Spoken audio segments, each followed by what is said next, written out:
เอาค่าไม่สูงคันเราไม่สูงในวันที่2 เดือนปี2025ในขนมเมื่อในก็มาผมเนี่ยข่าวใส่วันแห่งวันหนึ่งเนาะเมื่อในก็ข้าวเดียวลองตั้งอันว่าผลเหตุการณ์เสื่อสัตว์ซบหลัดเมียวหนึ่งการเฮ็ดซ้ำเฮ็ดแทงเมียวหนึ่งในขนมอันนี้ก็เป็นลองตั้งอันว่า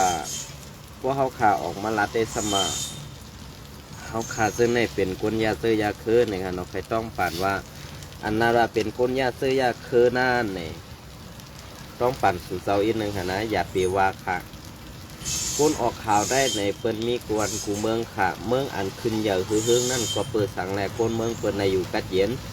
ก้นเมืองเปิ้นในอยู่ซาเปิ้นในฮับลองตั้งอันเป็นเมตตาเพ่งเป้งนั่นค่ะเนาะเป็นรองตั้งอันเมียตาเพ่งเป้งนั่นเปิ้นเฮ็ดเสื้อหื้อเนี่ยฮะเนาะก็ว่าเมื่อไหร่ก็ตีเปลี่ยน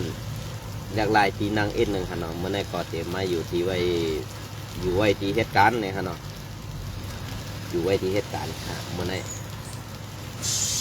เฮ็ดสังแลเปิ้นไรฮับลองเพ่งเป้งเนี่ยฮะเนาะก็เพื่อว่าก้นออกเข่าอันว่าเนี่ยมันอ่ำแต่ว่า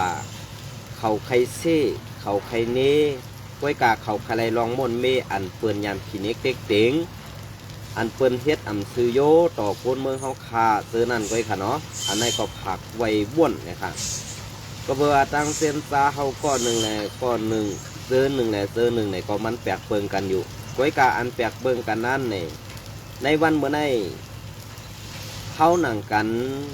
ซ้ำตีให้เปิ้นมาสูงสันคือเฮาผิดกันก้อยกาอันเปิ้นมาเฮ็ดให้เฮาผิดกันนั่นนี่ส่องเฮาซ้ำตีมอเปลี่ยนไปแตกลายใครเป็นพรดีคือเนี่ยค่ะเนาะใครเป็นพรดีคือในเขาขาอำหู้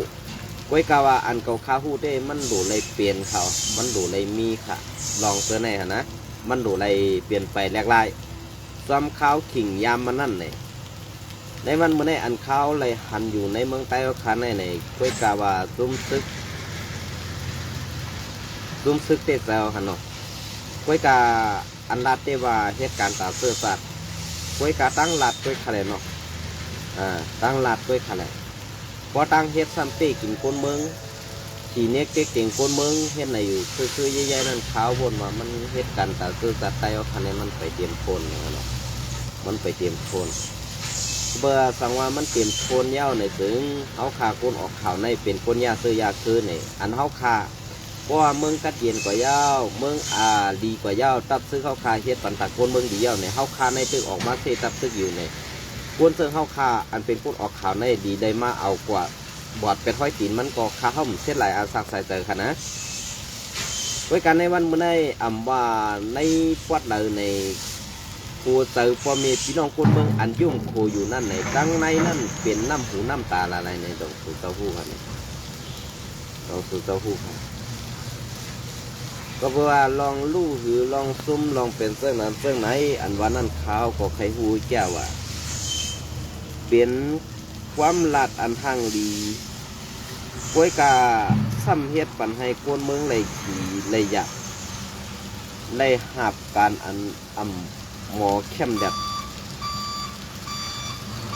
หมอเข้มแบบแดงหมอใจการซื่อสัตย์หมอลาเฮ็ดปันปุนตาเสื้อคือเขาขายอยู่เรื่องนั้นก็เพื่อนนั้นแหละอันที่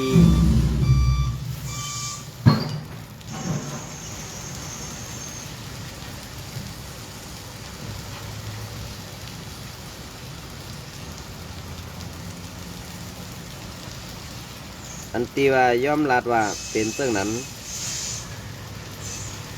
เรื่องไหนไว้การในวันเมื่อในสุสานอำเฮ็ดทางไรอำเฮ็ดให้พอมีพี่น้องคนเมืองใต้เขาขาดเกี่ยวซื้อ